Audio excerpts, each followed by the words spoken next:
What's going on? And it is time to breathe again on the Breath of Fresh Air webcast. I am Charles Taylor. As you can see, I have Patrick Brackett with me, and we are back to Technical talk. difficulties. He also brought technical difficulties with him today. Yeah, it's looking a little rough where I'm at, but hopefully everything starts to work itself out. We can clear it up, and we'll just roll with it. This is the beauty of live streams. So so you get what you get sometimes, right, Patrick? You get what I always tell my kids: you get what you get, and you don't fuss a bit. There you go. I like it. It rhymes. So yeah. So Patrick, let's get started. And we're gonna go with Major League Baseball again for our first topic. And I wanted to discuss the three teams who have literally, as the season has gotten, I guess most teams have played around 9 or 10 games, maybe 11. There are teams who have missed half of their season already. You have the Miami Marlins, who have missed half their season when they had their coronavirus outbreak. The Philadelphia Phillies, they missed a good chunk of their season so far because they played the Marlins that first weekend of the season, so they wanted to take a precautions. And the St. Louis Cardinals have also only played about half of their games. I think they just had a series get canceled on them recently.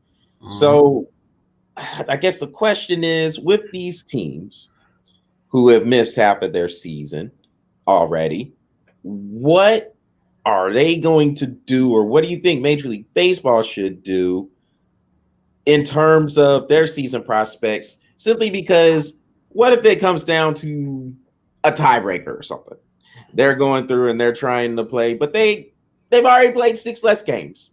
So what's going to happen with those three teams? Or is this just a situation where, I mean, what we discussed a little bit earlier, we just cancel everything? Well, I know you watched my shorty. Kind of already went over it. Okay, I'll say it again. I don't know. Now you see why I said I don't know when it comes to these picks. I don't know what the hell I'm picking with these picks, but we're gonna roll with it. But you know what? We'll roll with it. Yeah. Look, man, it's like this, dude. I guess the best, and it sucks because, you know, I have to look at, and I know we're going to talk about it in a minute. I have to look at the NBA and how they're working in the bubble, and right now it's working really well for them. Nobody's coming down with corona, but the thing is that for the most part, the reason why it's working is because the players are staying disciplined. They're staying disciplined. They're not bringing in a bunch of hoochie mamas in there. They're not trying to do crash parties or whatever they call them nowadays. They're staying disciplined. They're wanting to be paid, point blank. In baseball, you didn't have that. So the players are going around thinking that they have all this freedom, but they're not staying disciplined. So with that being said, I mean, I think the best case scenario would be, unfortunately for these teams, is that, yeah, you played 6 less games. Those 6 less games that you played, you did not play, and MLB is going to tag that as a loss.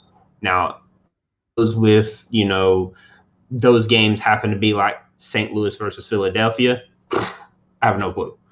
Right as it stands right now, there's not a situation like that. So I would have to say that if the team was able to play, the team would win, and the team that's not able to play, they have to take a loss. Yes, they played 6 less games, but you know what? You should have stayed disciplined. You should have stayed healthy so that you can finish your season.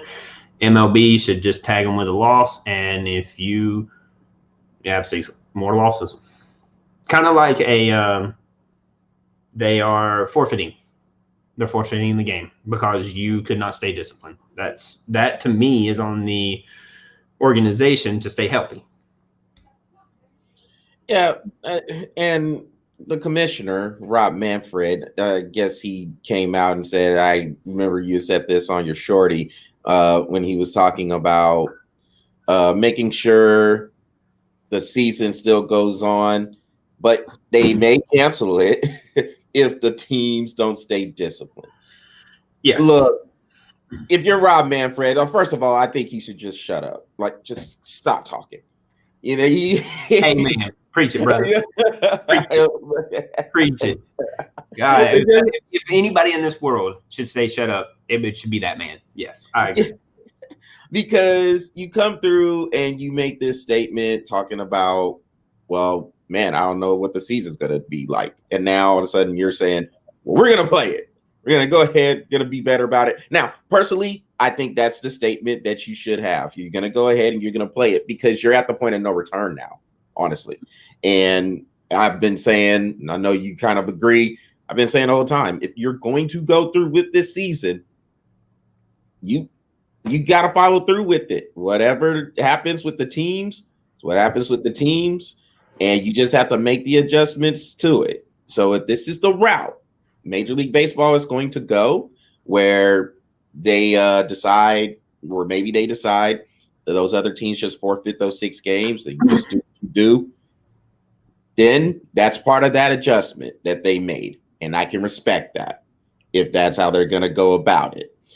But if they decide they're just going to go ahead and just cancel the season, to me, I just don't understand why you would even start the season. Because to me, you would sit there and you would have made all those judgments and all those decisions beforehand. At least that's how I would think. You would be ready to cancel the season if need be. But even at that point, you know what I tell my kids this all the time, man. If your heart's not in it 100%, if your heart's in it 99%, it's not 100. So don't do it. Yes. You know what I mean? It's point blank. If you're not 100% ready to do anything, don't do it. I don't care if you're 99.5. It's not mathematics. We don't round it up. You're not 100. Do not do it. And I honestly kind of felt that baseball was at that position where they were like, no, man, I feel like we can succeed in this season 95%. At that point, you're not 100. So I don't even see why I do it. Yeah, I mean, I think a lot of these organizations are just kind of trying to salvage what they can. And money, I mean, we all know money is one of those. Money drives everything. Yeah. And so, I mean, just like I told you with the NCAA. In my shorty, player safety comes second behind money. And I'm not saying that to be funny. I mean, at the time I was saying it to be funny, but I'm also dead serious. Most organizations, they're not looking at player safety, or baseball wouldn't have started. You see what I'm saying? It's about the dollar. It's about how much money I can make. And in a world that is all obsessed about one color, why do we have so much racism?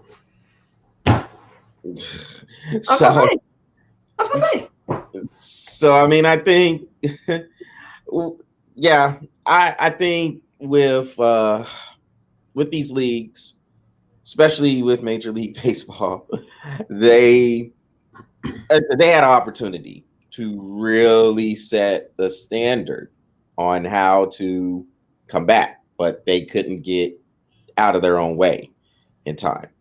And now you have this thrown together 60 game season. And look, games, they're at a premium. You miss 5 or 6 games, your season is basically almost shot. Yeah, it's shot because it's more like a sprint now with this season, especially in baseball terms, where you're used to playing 162 games. You're down to 61. You have lost over half of your games. So a 5-6 game stretch where you don't play any games, that could literally tank the season because there's really not that time to play catch up to make up for it. Yep. So it's rough for those 3 teams. I mean, I guess the Marlins, they just came back today or yesterday, starting their series with the Orioles. So we'll see how they play out. And the Phillies, I haven't seen their schedule, so I don't know who they're playing right now. But it was just kind of crazy looking at the standings. You got the Atlanta Braves; they're sitting at 7-4, and then you have the Marlins at 2-3. Second place. Yeah, yeah. In second place, right? Second place, 2-3. Yeah. So, man, it's kind of sad that there's only two teams that's above 500. One's 7-4, and the other one's 2-1. Yeah, it's kind of weird. I don't, like I said, I don't like it. Yeah, so it's definitely going to be something to look out for. They're with the Yankees. The Phillies are with the Yankees. Okay, and so and that's another thing. So it'll be, this isn't going to be the last case. It's not. So there's almost, you can almost guarantee, unfortunately, there's going to be more cases coming up with the coronavirus as things continue to go. And baseball, unlike the other sports, they're not playing in a bubble. They're actually traveling to these spots. Mm-hmm. So we'll see. We'll see. And I foresee a lot more cases coming, unfortunately. Unless the players get disciplined. And I mean, there's also the possibility of a bunch of doubleheaders coming up. I mean, like the Phillies are starting tomorrow. They're playing the Yankees twice tomorrow. And the beautiful thing is I think the whole extra innings, starting a man at second base, was to help justify a doubleheader more this year than any other year. But even at that case, man, that's a lot of doubleheaders to have to be playing. A lot. And especially when you're moving later into the season, when you're only at 26. You're only at 26 man roster, and you can only carry 14 in AA and AAA, which are already done, or AAA and Quad A, which they're already done. So you're not getting playing yet. That's ready to play. Have you started playing? Exactly. So I don't know. I mean, I'm really kind of at a loss for this whole situation. So, but hey, we'll see how it plays out. All right. Well, let's get to the NBA, and we're going to talk about the Indiana Pacers here, Patrick. So they have come out kind of out of the blocks. I mean, doing their thing. They're healthy now. They got Victor Oladipo back. Miles Turner is a beast still. And TJ Warren is coming out here putting together 50-point games and stuff. TJ Warren. But like the best thing that could happen for him was COVID. Maybe for him, Patrick. Maybe for him. But we got so what's the cure for COVID right now? What's the cure for COVID? TJ Warren. So they're sitting there at fourth place. Yeah, they're fourth place in the East right now, and they're interesting to me. They're fifth. Okay, who's fourth? Miami. Okay, so they're fifth. Thanks for the stat check there. I got your monitors off. I got you. Yeah, appreciate it. But do you think the Pacers are a threat to maybe potentially come out the East, or is it still Milwaukee's or the Milwaukee Bucks to lose, basically, in the East? It's still Milwaukee's to lose, man. Indiana is turning out to be a good team. You're getting a lot of unexpected play from Warren, man. Truthfully, but it's always one of those questions: how long will it last? At least with the Bucks, you know what you're getting every single game. You're not seeing anybody coming out of the woodwork trying to put up crazy points right now. You know what you're going against every single day against the Bucks, and the Bucks come hard. It's just it. Indiana, on the other hand, they might be playing above their head right now. I don't know.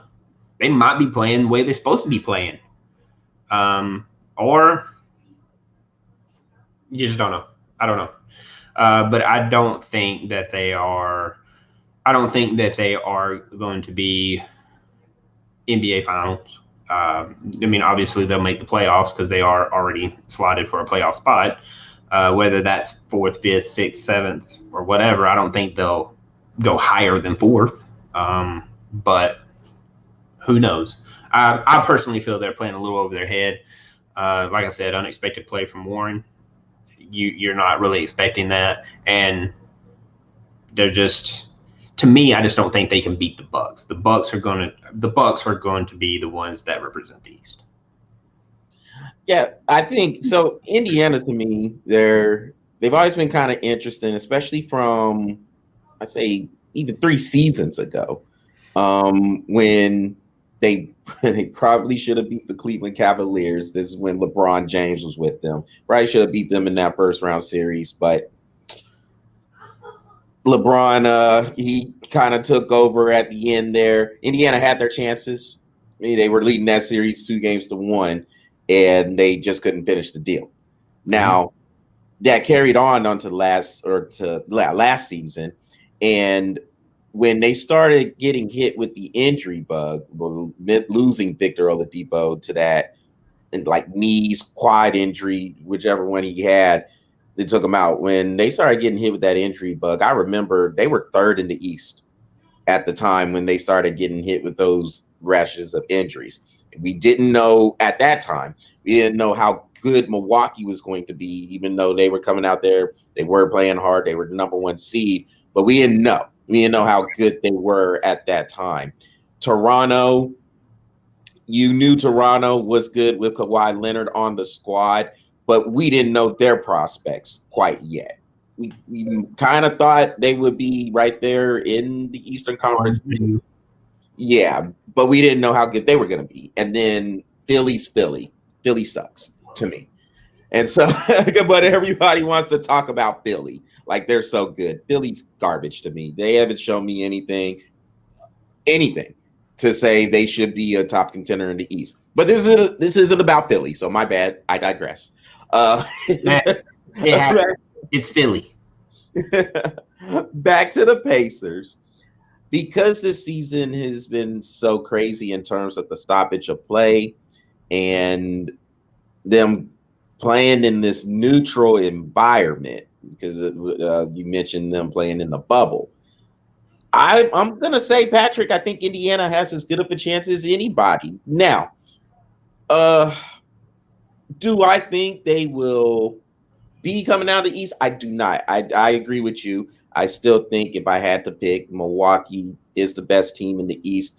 And once they get into the playoffs, because the playoff format has not changed, normally in a series, the better team does start to show. Normally. And then I got to say this. I mean, even though, and that's true, and I totally 100% agree with you, but to beat what Indiana would have to go against, and this is best case scenario, they don't have to play Milwaukee, they don't have to play Toronto, and they don't have to play Boston. All 3 of those teams can beat them. Chances are they're going to pull. So right now they're 5th. So right now they would have to play the Heat first, right? Chances are they're going to probably play Boston or Toronto or Milwaukee to go to the finals. So, I mean, they're having to beat 2 of the 3 best teams that's going to represent the East. That's tough to do. Where Milwaukee potentially playing Milwaukee in the second round if the standings stay the way they are. So I guess you would find out real quick. If they beat Milwaukee. Yeah, because you're 1-8 plays the 4 and 5 winner. And so if Milwaukee, which it looks like they will stay in the number 1 seed, then yeah, that's what you're looking at. It's a tough road, and the Eastern Conference has improved over the years. You used to say the Eastern Conference was kind of a joke. There's one because it was Cleveland's to lose a lot.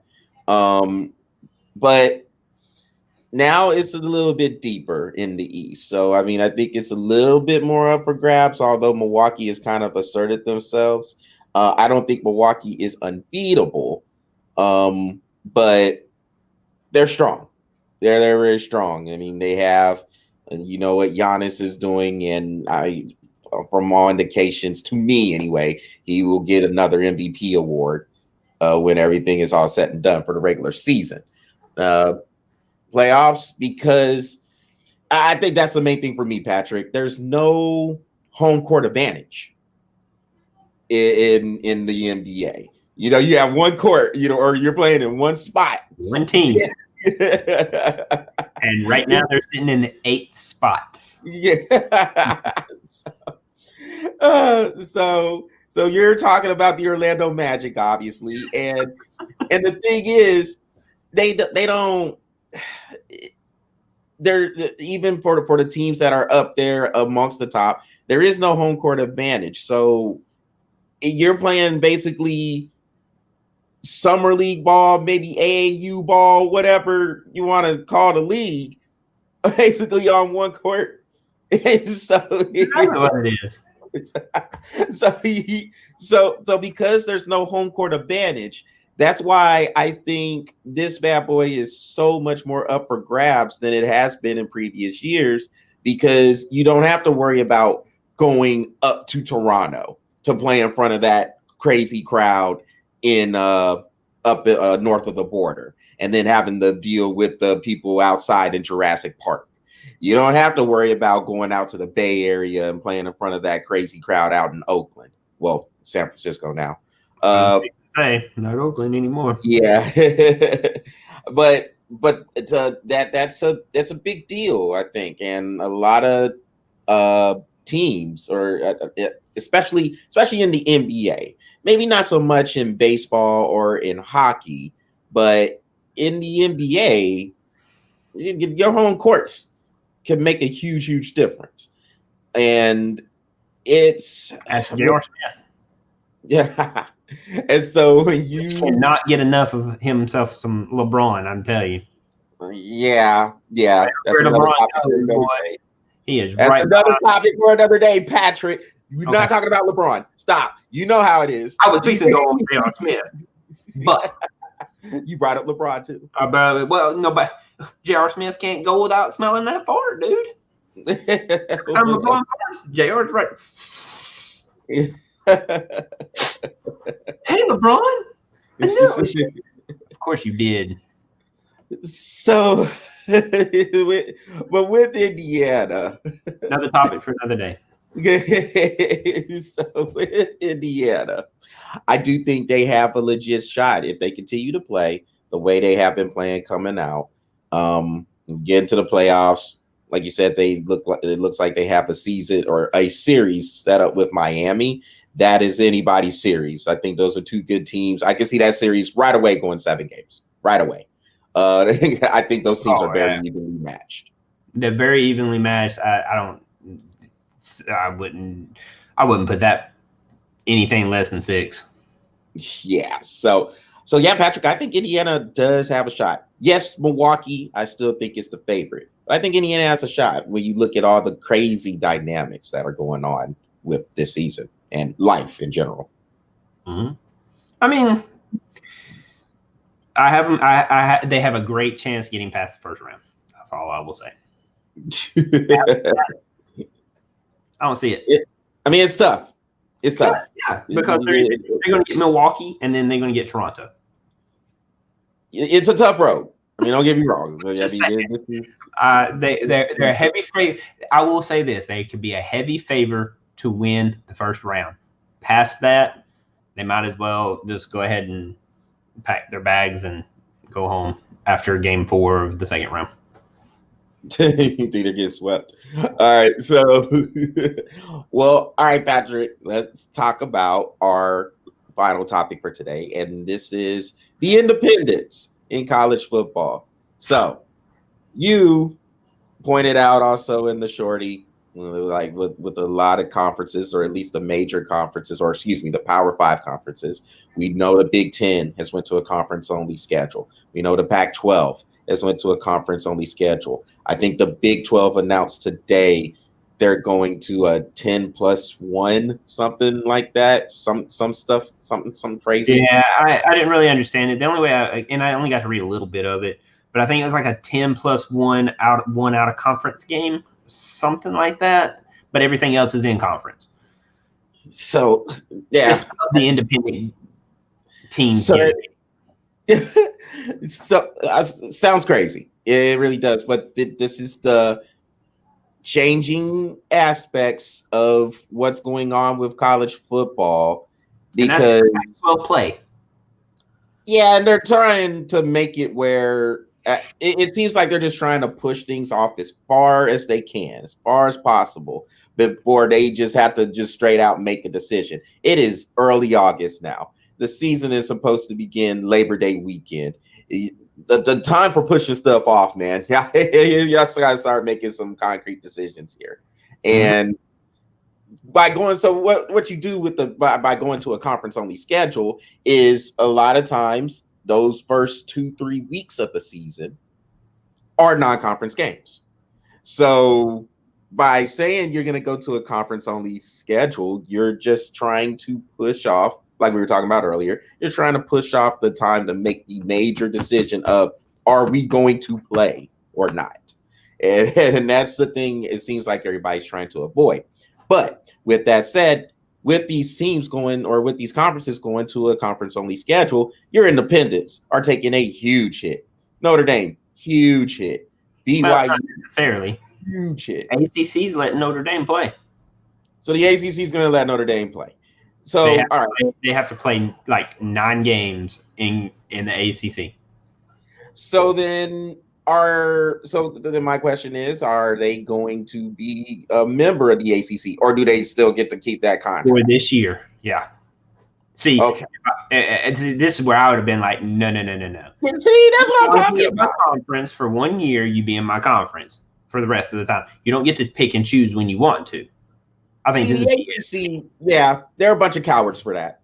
Mm-hmm. Absolutely. They're a bunch of cowards for that because they shouldn't have to bow down to a team just because they decided they were going to be an independent, just because they decided they don't want to lose this contract with NBC. And now you're going to make things easy for them for a season? No. I think the ACC has stated that they have to, if they're going to be a member, then they have to divvy the money out the same way. I mean, that's the way it is. You know, I mean, that's like how Notre Dame has to give the money to the ACC. Right. That's how it's supposed to go. Yeah. You know, like you're is what I'm saying. Yeah. Well, if so, then okay, cool. No, I don't like it. You want to keep your NBC money? Keep your NBC money. Stay out of my conference.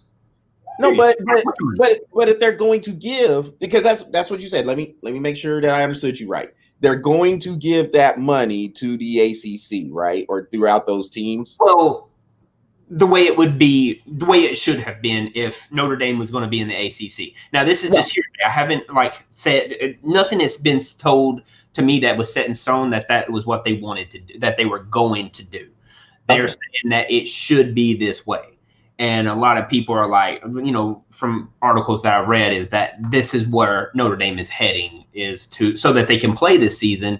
They're going to have to divvy that money up between the ACC to play in their conference.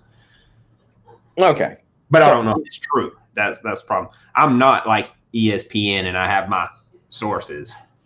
No, and that's cool. And the thing is, if they are going to divvy out that money, then that's the price they should pay. Yeah, if they're going to do that, but no, I agree with you, and I do think conference. Yeah, I think they need to get into the conference. I don't need your money. If I'm the ACC, I don't need your money. Stay on my conference. But yeah, if they're going to do that, yes, Notre Dame needs to give that money out. I do agree with you also. ACC, they should not have to do that. We don't need your money. Should they? Right. Yeah. So I just think it's a mess. I don't know. And then BYU, they're in the same boat. They're in the BYU should have came out of the Big 10 or Big 12. Well, they were in the Mountain West. I thought they were in the Big 12. Like they came out of the Mountain West, where I guess it was talks that they were going to go to the Big 12, but then it never happened. It never happened. What happened was when the Big 12 lost Missouri and Texas A&M and Nebraska and Colorado all at the same time. They were down to 8 teams. And then they ended up getting TCU and West Virginia to make it 10. Mm-hmm. BYU and Boise State, I think, were in the conversations to go there, but they decided not to do that. And then BYU was like, "Nah, screw it. We're just going to be independent because we're BYU." Oh, And it's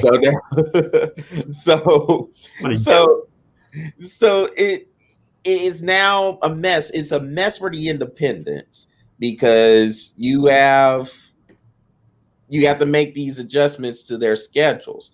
And that's where the ACC comes in to try to make things easier for Notre Dame. Now, again, this is all money driven as well.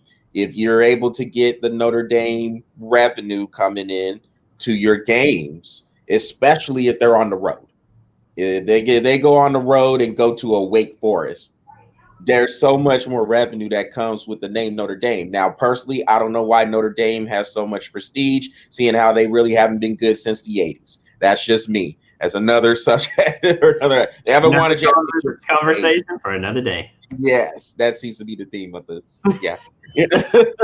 So, but there's a lot of prestige with the Notre Dame name, and if you're able to go to a Wake Forest or to whatever to name a team, whether Florida State or Clemson or Miami. Or Florida State. Or did I say Florida State already? Yeah, I said Florida State already. Mm-hmm. Louisville.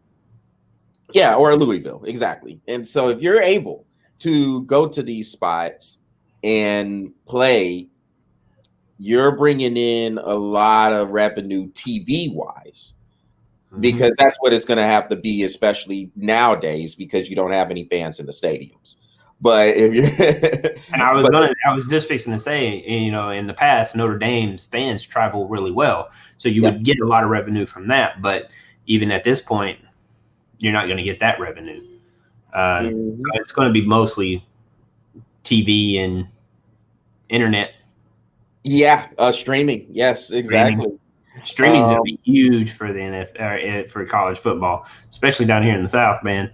There's going to be a lot of people. I do want to say this. I know I said it in my shorty.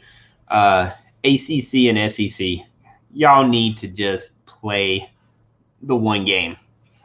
Please. Y'all are both already in the bubble. In the same freaking bubble. Play your end of years, man. Please. Because we really like those Georgia Tech, Florida State games. What's the other one? Tennessee and Vanderbilt. We love these games. Play them. Well, Tennessee and Vanderbilt will play, but you have Clemson, South Carolina, Florida, South Carolina.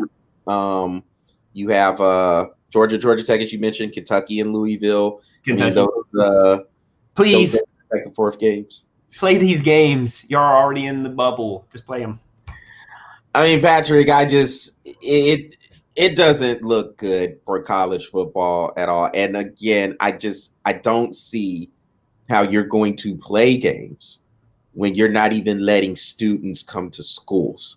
I don't understand how you're going to do that. But again, with the NCAA, I'm telling you, and I know I probably said this on Webcast in the past, but I'm going to say it again. If they go onto their website and switch 2 words, just 2, they switch 2 words around on their statement, I would halfway leave them alone. Not all the way, because they're still corrupt, but I would halfway leave them alone. Change student athlete to athletic student. If you change that to athletic student, I would not have too much of an issue with that, because it's the athletics part that is bringing in the money. That is why I would halfway, not all the way, halfway. Leave them alone. If they just switch those 2 words around. That's it. Not me. Because I already know, for one, they're not going to switch them around. 2, they corrupt. Nobody cares about what I say in my shorty. Number 1, what's the first thing NCAA is going to worry about? Number 1, Charles. Yes, money. Money. Number 2, students. Money. Oh, money. Okay. 2. I'm sorry. 4, money. 5, money. Students. 6. There you go. They all got the green. They corrupt. Only place that there's only two things more corrupt than the NCAA. And I know this is another topic for another day because it's the theme that you're going with. There's only two things: FIFA and the IRS. That's it. No, 3. You gotta throw the IOC in there.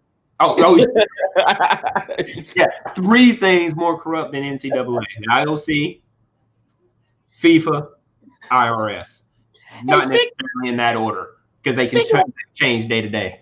Speaking of FIFA, didn't Sepp Blatter get in trouble again? Did he get brought up on charges again? And there we go. FIFA is trash. And they're allowing it. That's the sad thing. They're allowing it. Where my man at? Where my man at who came to the stage making it rain on Sepp Blatter? Where he at? You know, so he's his lawyer. He's getting him off. He's getting him off. So look, man. I know what with these independents. I guess Notre Dame, they got a plan. They got bailed out. That's what it, because that's what this is. This is a bailout plan from the ACC to help them out. They were already playing 5 or 6 games in the ACC schedule, but they still got to keep their independent label, which I think is garbage. They didn't hit 7. That's the only problem. They didn't hit 7 because once you hit 7 or 8, you have to be in the conference. Yeah, we'll stay at 6, and we don't play Clemson. Right? Yeah. So I was like, how did they get to make? Yeah, how did they get to make these? They get to pick who you play. Yeah. We don't already. I thought the schedules were already done like years in advance. 3 years out. Most of the time, it's 3 years out.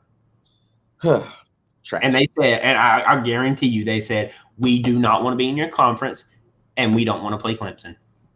And ACC was like, okay, deal. Shake on it real quick before you change your mind. Garbage. I don't know how. I would be like, no, you can stay out of the conference, but you have to play Clemson every year. Mm-hmm. On that, Notre Dame, Notre Dame, whatever you want to pronounce it. The Golden Domers. I call them, man, Notre Shame. Notre Shame. That's what I call them. Bunch of. Never mind. Patrick, we're wrapping up.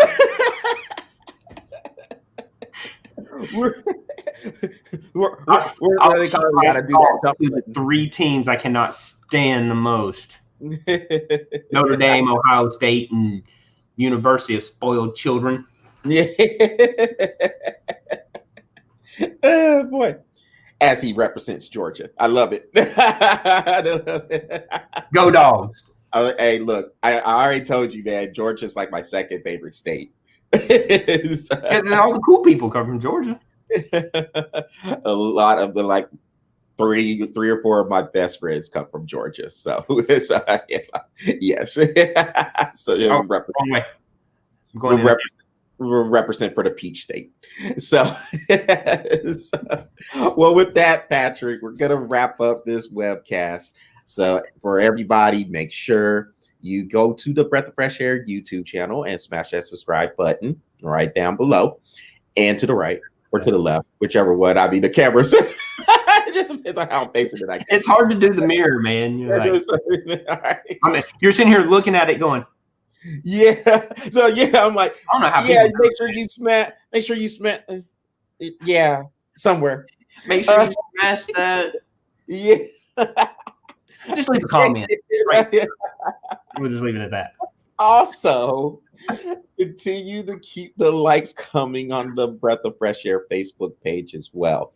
So Patrick and I think we're starting to get more consistent with the products again, and hopefully we can continue to keep that up. I think we will. I think we're into it now. We're back on track. So for everybody who has been watching, for everybody who has liked the page, who has subscribed, thank you. We really appreciate it. And stay with us on this carpet ride, man, because there's going to be some bigger and better things coming. This roller coaster carpet ride that we're on, yeah. Well, hey, yeah, that it was the best thing that could. Just buckle in and buckle in. It doesn't matter what it is. Just buckle in. We're here to entertain. it was the best thing that came to my head at the time. So sorry, but It's all right. I'll correct you. It's no problem. carpet ride, car ride, whatever. Just ride with us. Just right. And thanks for staying with us. Said, yeah, we have better things coming, so just stay tuned, and we will be bringing those additions out. Let's see, Patrick, you doing another shorty this weekend? I guess it might be my turn to do a shorty, but it's your turn to do a shorty, but I did promise a lot of people. Well, told everybody I would do a reaction video. Just that whole Pac-12 thing, man, came out, and I had to elaborate on that real quick. But I will try to get the reaction video out. All right, I'll see if I can knock a shorty out sometime in the next couple of days. And outside of that, man, am I missing anything? Nope. Well, all right. Everybody take care, and we will be back later on this week in some capacity. And then obviously we're continuing to do the live shows every Tuesday night, 8 Central, 9 Eastern. So if you can, come and join us for those and interact with us. We love the interaction. We love the feedback. Let us know how we're doing. So until then, or until we do these other products for the week, everybody take care, and we'll talk soon.